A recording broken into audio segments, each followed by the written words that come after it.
Здравствуйте, уважаемые друзья! В эфире программа «Политика» с Георгием Яланжи. После небольшого перерыва мы начинаем новый политический сезон. Программа по-прежнему будет выходить на моем канале в YouTube, и мы по-прежнему будем беседовать с людьми, с общественно-политическими деятелями Гагаузии и обсуждать с ними актуальные вопросы, которые касаются нашей автономии. Сегодня у нас в гостях председатель Народного собрания Владимир Кыса. Владимир Михайлович, я вас приветствую. Приветствую вас тоже. Мы давно планировали эту программу, но как-то не получалось, то одни выборы, то вторые, поэтому сегодня вот появилась такая возможность. Я благодарю вас за то, что вы нашли время в своем графике и посетили нашу студию. И хотел бы обсудить с вами несколько вопросов, которые на сегодняшний момент являются самыми актуальными для Гагаузии. Вот на прошлой неделе в Молдове распалась правящая коалиция, которая была между партией социалистов и блоком АКУМ. Скажите, вот за прошедшие месяцы вам удалось достичь какого-то контакта с депутатами парламента, которые были в правящей коалиции? Обсуждали ли вы с ними пакет гагаузских законодательных инициатив? Какова судьба вообще этого пакета? Видится ли в ближайшей перспективе их принятие в том виде, в котором желает Гагаузия? Да, действительно был диалог с председателем парламента. Я приезжал с председателем рабочей группы Георгием Георгиевичем Леичу, был также депутат Евтений Георгий Федорович, мы побеседовали с Зинаидой Петровной. В принципе, мы подняли ряд вопросов, что касается наших этих 3 законов, где мы получили лично от председателя парламента поддержку, что она тоже согласилась с нами, что вопросы надо принять эти законы в том варианте, как приняло Народное собрание Гагаузии. Как приняли, рабочая группа работала не 1 месяц, они работали больше года, работали эксперты над этими законопроектами. Кстати, депутаты входили и парламентские фракции, все тогда одобрили эти изменения, которые должны были принять в парламенте. Но в последний момент почему-то пошли по другому пути, внесли изменения, поэтому мы поставили перед собой задачу, чтобы эти законопроекты приняли в том варианте, который было представлено Народным собранием. С Зинаидой Петровной мы обсуждали это. Она как бы приняла наши предложения и тоже сказала, что будем обсуждать во фракциях. В принципе, тогда еще была коалиция между блоком АКУМ. Была, я так понял, договоренность, что эти вопросы будут обсуждать. Но мы знаем, что распалась коалиция, и теперь мы будем заново, как говорится, начнем сначала обсуждать со всеми фракциями. Я думаю, что уже пришло время принять, если получится их принять до 23 декабря к 25-летию, это вообще будет очень хорошо. В принципе, мы знаем, что президент не промульгировал и вернул их назад, но вот как раз здесь есть возможность их принять сегодня. Это политический вопрос, это политическая воля. Поэтому я думаю, что будем настаивать на своем, чтобы эти законопроекты остались в том варианте, который приняло Народное собрание, и будем надеяться, что их примет парламент. Какие ключевые моменты этих 3 законодательных инициатив? Потому что много об этом говорится, но я думаю, что не все люди понимают суть этого дела. Самое ключевое, то, что мы будем иметь особый уровень. Особый, потому что сегодня де-факто у нас есть, а де-юре нету. Понимаете? Получается, что мы это закрепим законодательно. И если эти законопроекты в том варианте, который предложила рабочая группа, примут, это как раз будет плюс для Гагаузии. А там технических моментов очень много есть. И мы сегодня можем говорить о многих других законопроектах, которые тоже у нас, вот мы сейчас буквально недавно приняли закон о прокуратуре, и где Башканова вернула назад, сослалась на то, что там должен быть прокурор Гагаузии. Но в законе о прокуратуре Республики Молдова написано главный прокурор. Поэтому это тоже, опять же, надо инициативу подавать в парламент, чтобы, в принципе, у нас есть депутаты парламента с Гагаузии, которые могут подать это и без Народного собрания, чтобы это все изменить. Очень много есть вопросов, которые надо поднимать. И буквально у нас на днях сейчас будет встреча, завтра будет встреча с президентом. И мы тоже эти вопросы поднимем. Пригласили всех депутатов Народного собрания. И мы эти вопросы поднимем, что касается наших этих законопроектов, и что касается вот этих изменений, и в тот же закон о прокуратуре.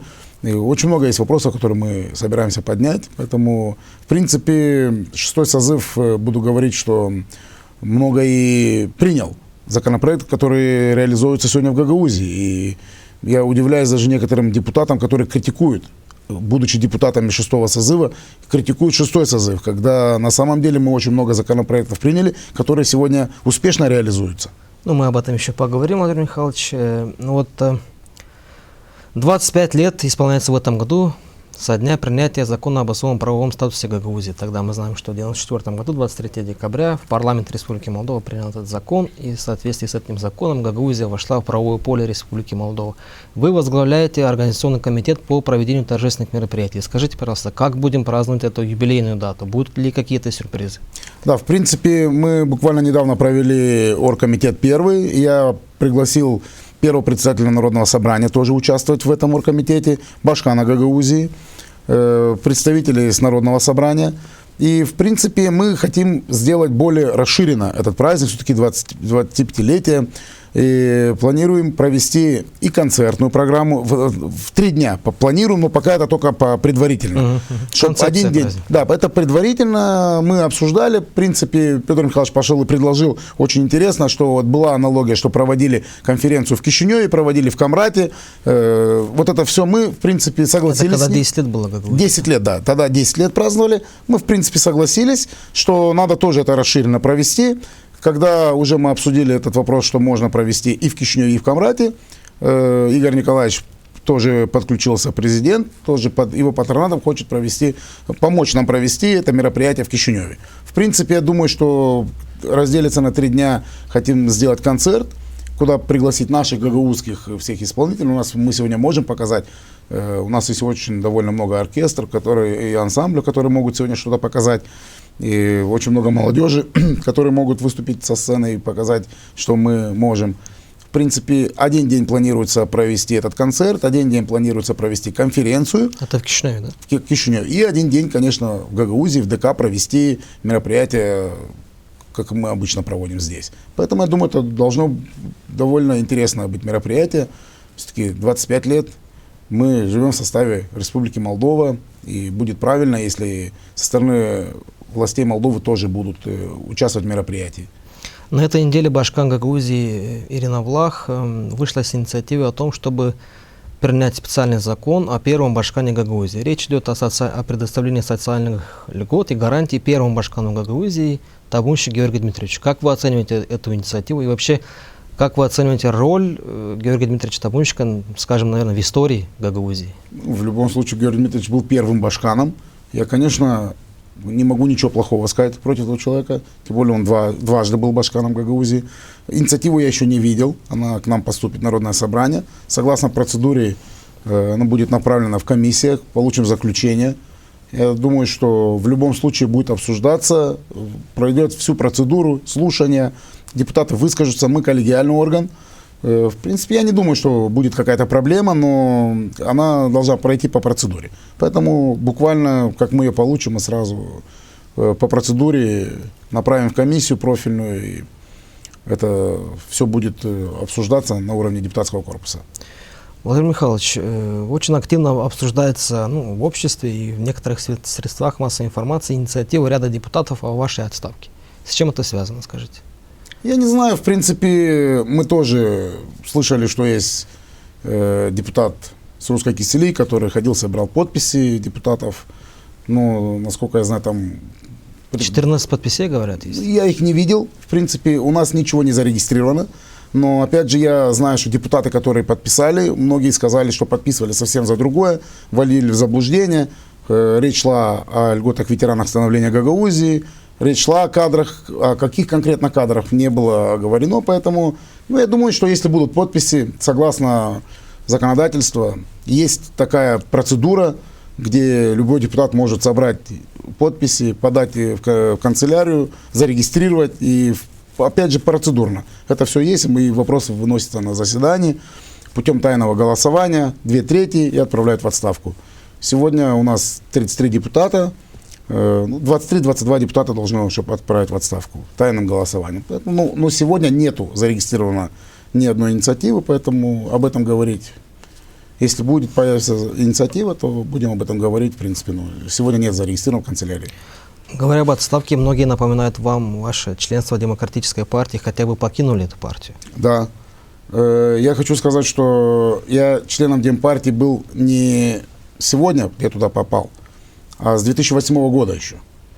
И я посчитал нужным для себя уйти с партии, для того, чтобы мы сегодня даже вот эти законопроекты, которые в парламенте были, чтобы можно было обсуждать и чтобы никто не спекулировал на этом. В принципе, я для себя принял решение, для меня теперь партия будет только одна, это Гагаузия, больше не будет для меня никаких партий. Я для себя это сделал, вывод такой. Поэтому это самое главное, что должно быть у нас сегодня в Гагаузии. И опять же сказать, что они критикуют этим, что вот мы как раз вернулись к тому, что типа Народное собрание не работает, Народное собрание не то принимает, но сами ничего не предлагают. Критиковать критикуют, но ничего не предлагают. Хотя Народное собрание 6-го созыва довольно много законопроектов приняло, которые сегодня реализуются на территории Гагаузии. И реализуются довольно успешно. Я скажу, что каждый год мы принимаем закон о бюджете. Это каждое Народное собрание принимало, это всегда оно было. Да, мы приняли закон о капитальных инвестициях. Это приняло Народное собрание именно 6-го созыва, где сегодня четко обозначены проекты на численность населения. Я скажу, это очень хороший законопроект, который внедрился, и каждое село имеет сегодня инвестиции, и они их видят. И нет никаких споров. Насчет этого закона я согласен, но есть у вас еще один закон принятый, закон о расширении сферы применения гагаузского языка. Да, я не противник гагаузского языка. Я сейчас, если можно, я тоже выскажусь. Я не против гагаузского языка. Я люблю гагаузский язык, наверное, являюсь патриотом, потому что я с детства учил и знал гагаузский язык. Когда я пошел в первый класс, я не знал русский язык. Да. Но мне кажется, что этот закон, который имеет фонд 5 миллионов лей, по-моему, да, 5,7 на мой взгляд, закон реализуется неэффективно. То есть эти 5 миллионов лей расходуются неэффективно. Это мое мнение личное, я не знаю, может быть, у вас другое. Я не спорю с вашим мнением, конечно. Я хочу сказать, что я очень рад, что приняли этот закон, что выделяется 5,7 миллионов. Может, даже мы и должны больше выделять, потому что мы должны постепенно... Это не бывает. Вот сегодня приняли закон, и завтра все говорят на гагаузском языке. Да. Вот для этого и принялся. Период должен пройти. Это должен пройти период. Но постепенно мы к этому придем. Постепенно мы, возможно, у нас в автономии будут дело производства вести на гагаузском языке. И это было бы хорошо. Это было бы, мы показали бы, что у нас в автономии, это применение этого законопроекта, как закона уже принятого, и с выделением будет постепенно внедряться, и я уверен, что оно даст свои результаты. И я думаю, что так кажется, может, со стороны сегодня, что это нерационально тратятся деньги, но я почему-то уверен, что в последующем мы увидим результаты. Не бывает сразу. Посещали мы автономии, были в автономиях, мы видели примеры, когда в школе или в садике, начинают с садика, да, дети говорят на своем языке, 3 языка, они переходят с языка на язык очень быстро и даже не ощущают разницу. Поэтому если мы начнем нашим детям помогать в этом плане изучения языков, и государственный, и гагаузский, конечно, русский язык тоже. У нас в законе четко прописано 3 языка у нас есть в Гагаузии. Это русский, это гагаузский и молдавский. Поэтому этот закон, я уверен, что мы сделали правильно, что приняли. И депутатский корпус его все поддержали. И результат этого закона будет виден дальше. Почему я не говорю, я говорю о неэффективности, потому что вот возьмем последний случай, Камрадский муниципальный театр. Во исполнение данного закона сейчас театр ездит по селам и показывает театральную постановку на гагаузском языке. Приехали, допустим, Кирсов, пустой зал. То есть люди к этому относятся пока что. Почему что говорю, делать? Как повысить интерес людей? Я скажу, оно потом со временем повысит. А вот я вам расскажу пример, пожалуйста. Вот в Буджаке были тоже они. Да, было мало людей. Но когда они ушли и начали друг другу передавать и говорить, вы знаете, так хорошо на гагаузском, начинают рассказывать, а вы знаете, что такое сарафанное радио. А в следующий раз будут больше людей. Потому что уже тот, кто был, сказал, вы знаете, как классно было, так красиво показали, на гагаузском языке, все, патриотично, все, передают. Потому что первоначально они когда шли, они думали, наверное, придут, там что-то покажут, там, нет же, гиджам 40. А этого не было. И вот теперь уже появляется, будет интерес. Это как раз о чем я и говорил. Оно потом приходит. Надо сегодня доказать, показать. И человек уже начинает друг другу передавать, и появляется интерес. Когда в следующий раз уже будет, например, не 3 человека, а придет 8 человек. В следующий раз эти 8 человек дальше расскажут, придет уже 15 человек. Вот так оно потихонечку и делается. Хорошо, согласен с вами здесь. Какой сегодня расклад политический в Народном собрании? Есть ли какое-то ярко выраженное большинство? Потому что раньше тоже не было, с момента создания, с момента начала функционирования данного созыва, тоже не было никаких фракций, большинства, но фактически большинство было. В настоящий момент есть ли какое-то большинство в Народном собрании? У нас вот как сначала было, не было не отмечено никаких фракций и не было большинства, как и сегодня. Каждый депутат у нас сегодня избирается по округу. И это, наверное, единственный созыв 6-й, где не было обозначены фракции. И не были обозначены вообще никакие политические группы.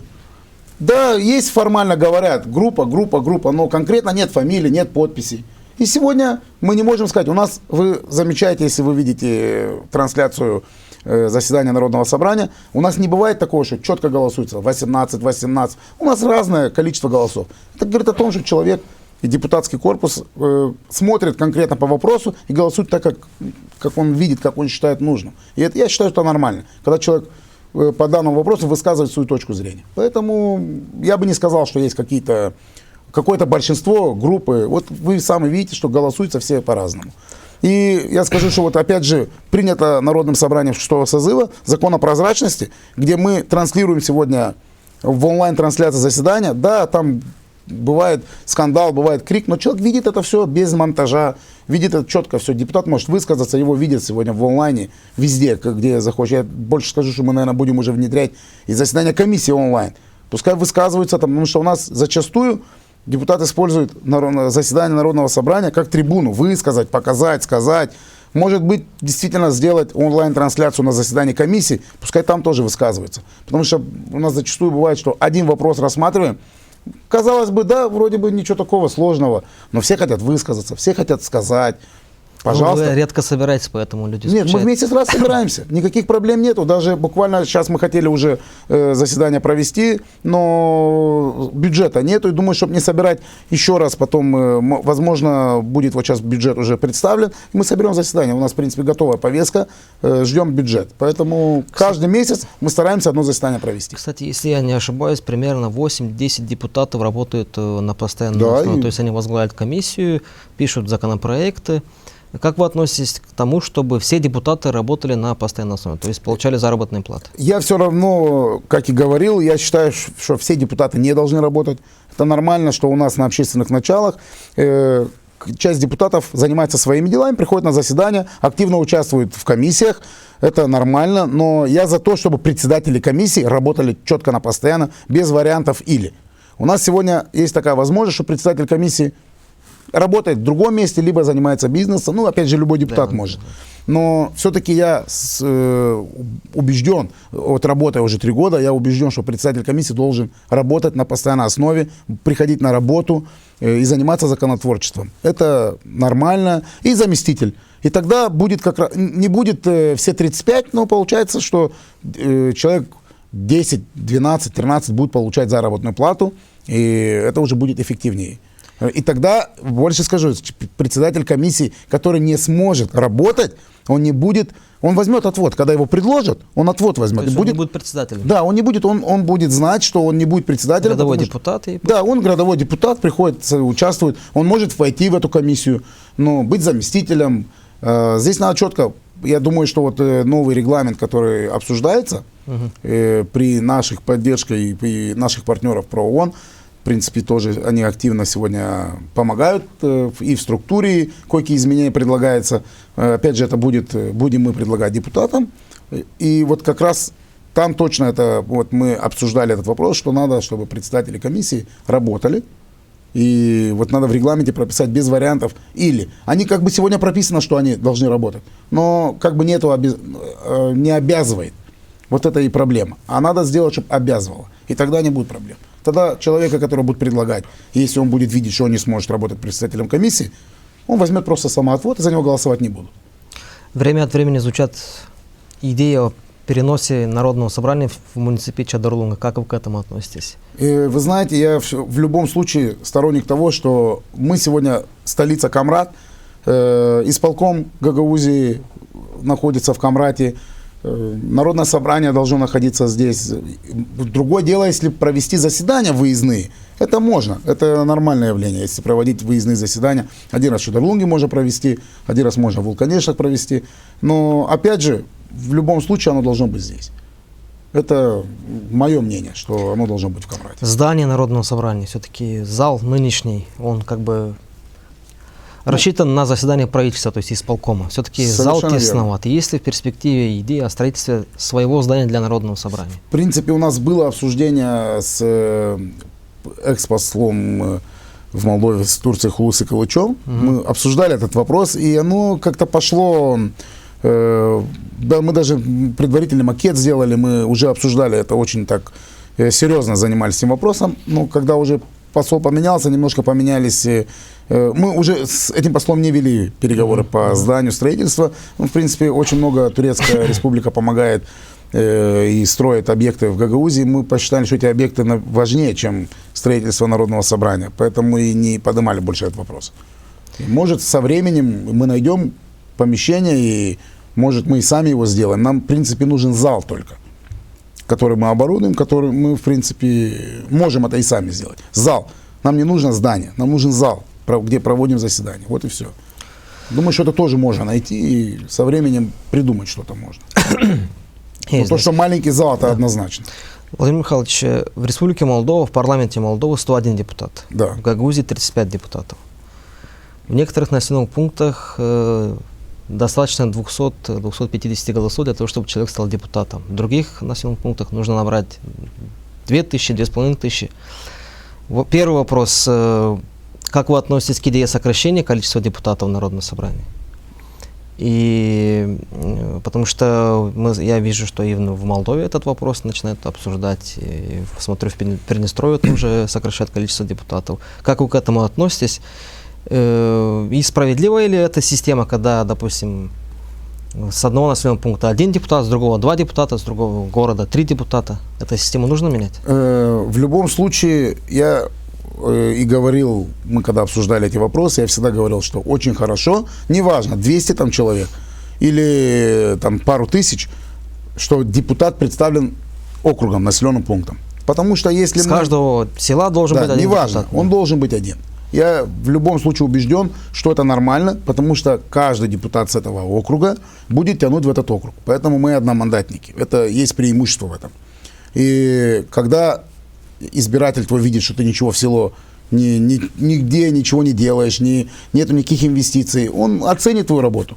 А когда мы идем образно по партийным спискам, там немножко другая система. Я всегда сторонник того, чтобы был одномандатная, и человек знает, все, есть округ твой, и ты как бы закреплен за своим округом. Ты знаешь, что ты делаешь что-то для своего округа. Я в любом случае считаю, что это нормально, что представлен каждый населенный пункт. И сегодня у нас даже 35 депутатов. Считаю, что нет необходимости сокращать, потому что мы не получаем заработную плату. Если говорить о том, что сокращать для того, чтобы сэкономить, то мы не сэкономим. Понимаете? Мы не сэкономим. Получается, что мы сделаем? К примеру, мы сокращаем, да? Какой-то населенный пункт маленький, ущемляется, у него нет депутата. Этот населенный пункт, автоматически округ должен перейти к ближайшему. Это говорит о том, что никогда с этого села не будет представителя в Народном собрании. Никогда. Потому что никогда маленькое село, даже если он будет баллотироваться и 100% за него проголосуют, образно, я сказал, то рядом село, которое побольше, оно его просто проглотит и не почувствует даже этого человека, как бы, потому что в этом селе его не знают. И он никогда не будет представлять, как вот в этом и есть то, что каждый населенный пункт должен представить быть своим депутатом. Неважно, 200 человек, да, есть свои нюансы, кто-то кого-то выбирает 1500, кого-то, да, но у нас есть некоторые депутаты, которые, к примеру, сами как бы с Камрата, да, берут в каких-то селах, тоже никаких проблем нету в этом. Законодательно не запрещается быть прописанными. Для этого и как бы голосуют жители этого населенного пункта. Выбрали, значит, посчитали нужным, что он что-то сделает полезное. Я так считаю, что в любом случае надо оставлять как есть, не надо менять количество, потому что мы ничего не экономим. У нас не работают 35. Но вот если бы работали все 35, и мы тратили бы на это финансовые средства, то тогда я был бы уверен, убежден, что надо было сокращать. Но опять же придумать, как сокращать. Ну, стараться, чтобы населенные пункты были представлены. Что-то надо было в любом случае обсуждать. Ну, так как мы не экономим никаких денег, это ни на чем не сказывается, думаю, не надо оставлять как есть. Хорошо, Владимир Михайлович, следующий вопрос, наверное, больше такой личный для вас. Не секрет, что вы долгое время были в одной команде с экс-депутатом парламента Николаем Додоглу. Сегодня он фактически ушел из политической сцены Гагаузии, Молдовы в частности. Вы с ним какой-то контакт поддерживаете, общаетесь? Чем он сейчас занимается? Честно сказать, я не знаю, чем он занимается. Я знаю, что он просто отошел пока от политики. Мы как бы отношения не портили, как бы никаких проблем нету. Я отношусь с уважением, я всегда отношусь с уважением и к нему, и всегда говорю, что я, и даже когда слышу, что где-то говорят какие-то плохие слова или начинают там умничать, я всегда говорю, что, ребят, говорите всегда в лицо, если что-то есть сказать. Я отношусь всегда с уважением. И у меня нету никаких разногласий, как бы никаких проблем нету. Хорошо. Правление Майи Санду в течение 5 месяцев. Какие минусы и плюсы были, на ваш взгляд, в течение этих 5 месяцев? Ну, в принципе, мы даже не успели, как бы говорится, она даже не успела, наверное, и въехать в работу. Но в то же время она посетила Гагаузию, изучила вопросы. Да, изучила, но она их просто изучила. Знаете, как говорит, мы написали и ждем. А кого ждем, мы не могли понять. Вот, в принципе, вот посетила. Я думал, честно говоря, с моей стороны, думал, что появятся какие-то диалоги, появятся какие-то шаги навстречу Гагаузии, даже по этим 3 законопроектам. А так все сразу тишина. Посетили и все, тишина, все ждем. А кого ждем, непонятно. Какие ожидания от нового правительства во главе с Кику? Я скажу, что я уверен, что человек профессионал своего дела, и он покажет результат. Мы увидим, в принципе, как говорят, ждать недолго, надо смотреть просто, как оно будет. Уверен, что обсуждать вопросы как по гагаузским мы найдем понимание, потому что в любом случае нельзя оставлять их на самотек. Мы должны гагаузские вопросы поднимать. У нас сегодня есть вопросы, которые, к примеру, мы поднимем, это возврат налоговой. У нас есть, это наше, сегодня у нас в законе прописано, и мы выбирали, когда представляли исполком буквально недавно, у нас есть четко... В структуре есть налоговая инспекция. Начальник налоговой инспекции. Мы это в любом случае будем поднимать. И я думаю, что... Управление полиции или управление при первой же встрече с премьер-министром мы этот вопрос поднимем. И поднимем вопросы с президентом. В любом случае мы это не оставим. Мы будем поднимать. Мы будем свое требовать. Будем постепенно, поэтапно. Понятно, что если начнем требовать потихонечку, но мы должны прийти к тому, что мы должны все потихоньку вернуть назад. Владимир Михайлович, так как мы находимся в канун 25-летия создания гагаузской автономии, скажите, пожалуйста, на ваш взгляд, кто лучший башкан Гагаузии? Знаете, оценку не я буду давать избиратели. В принципе, вот как правильно сказать, вот на сегодняшний день каждый видит, что было, что сделано, и вот оценку, когда избиратель дает, вот это самая хорошая оценка, это избирателя. Поэтому вот лично я не могу сегодня оценку ставить. А кто был лучшим председателем Народного собрания, кроме вас? То же самое. Опять же, оценку дает всегда избиратель. Вот когда баллотируешься 2-й раз, и ты видишь, как тебя поддерживает твой населенный пункт, вот, или избиратель твой, вот тогда ты чувствуешь, что ты сделал что-то или не сделал. Вот это ты видишь в настроении людей. И самое главное, оценка – это избиратель. Вот это я всегда это говорю. Мы должны сегодня... Но все-таки вы опытный депутат, вы работали и с другими председателями Народного собрания. Неужели у вас не сложилась такая оценка? Кто внес больший вклад? Невозможно. Вы знаете, как каждый депутат вносит свой вклад. И сегодня кого-то возвышать или кого-то принижать я никогда не занимался этим и всегда отношусь с уважением ко всем. И экс-председателям, и экс-башканам. Как бы мы должны уважать и... Как бы, выделять никого не хочу, знаешь, как бы, чтобы никого и не обидеть. Но Хорошо. Каждому политику дает оценку его избиратель. Ну и последний вопрос вам, как депутату из поселка Буджак. При въезде в населенный пункт стоит полуразрушенное 5-этажное здание. Это первое впечатление любого человека, который заезжает в Гагаузию. Что с этим зданием делать? Можно ли как-то расселить этих людей или отремонтировать это здание? Знаете, самое главное, что вот многие политики приходят на выборах и обещают это здание отремонтировать, но я скажу, что это здание невозможно отремонтировать, потому что есть экспертиза, и наши жители тоже знают, что там есть проблема. И я хотел, в принципе, вот с премьер-министром Майей Санду этот вопрос обсуждать. Уже, в принципе, как бы, думаю, выборы пройдут, и мы поднимем этот вопрос. Но обязательно я подниму этот вопрос с премьер-министром. Этот дом не надо сегодня ремонтировать, этот дом надо просто расселить людей, дать компенсацию людям, кто там живет сегодня по факту. Этот дом надо будет сносить. Это мое мнение. Но в любом случае у нас есть экспертиза, и этот дом реально проблемный. Он тянется уже не 1 год. Это Общежитие, оно в частных руках. Его Ну, там начали общежитие сегодня. ремонтируется. Да, но оно частное, как бы, и сегодня человек не сможет, сам житель, который там в этом доме живет, его отремонтировать. И если бы этот вопрос был только в крыше, то сегодня это вопрос уже не в крыше. Там вопрос уже, он до первого этажа уже и плесень, там есть проблемы и с проводкой, там если начинать его ремонтировать, то легче сегодня новую построить. А есть какие-то подсчеты, сколько необходимо будет средств для того, чтобы расселить людей в дома? Расселить мы как бы не сможем, у нас сегодня нет жилфонда в селе. Если был бы жилфонд, можно было сегодня выделить имущество, но сегодня как такового жилфонда нету.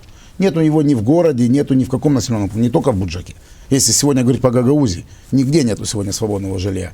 Поэтому я думаю, что изыскать денежные средства, чтобы выделили, ну не буду говорить сколько, но каждая семья должна получить в виде денежных средств, и они сами должны себе найти жилье. Это будет правильнее. Кое-что, может, добавят, захочет получше, добавит, может, найдет в пределах этих денег. Но это будет правильнее, чем сегодня обещать человеку и не сделать. Поэтому мы сторонники как бы не обещать просто и не делать. Надо говорить как есть, что есть там проблема, реально есть. Этот дом просто давно уже как бы подвис. Ближайшее заседание Народного собрания когда состоится? И какие вопросы накопились актуальные, повестки дня? Мы сегодня основной это бюджет. На следующий год? Да, уточнение бюджета и бюджет на следующий год. В принципе, повестка у нас сформирована. Есть на обсуждение ветеранам становления гагаузских наших силовиков. Есть. Есть у нас в комиссиях, вот будет президиум, председатели комиссии предложат вопросы на повестку. Но повестка так более-менее сформирована, но мы ждем бюджет. Мы можем провести, мы хотели провести на этой неделе, но в связи с тем, что бюджета еще нету, думаем, уже будет бюджет, и мы сразу рассмотрим. Выборы в Народное собрание через год. Планируете ли баллотироваться еще на один срок? Я планирую баллотироваться. Я думаю, что если жители оценят мою работу, то будем дальше работать. У меня на этом все, Владимир Михайлович. Спасибо за участие в нашей программе. Уважаемые телезрители, я напоминаю вам, что вы смотрели «Политику» с Георгием Яланжи, и сегодня мы беседовали с председателем Народного собрания Владимиром Кыса. Следите за нашей программой в социальных сетях и на моем канале в YouTube. Всего доброго, до свидания.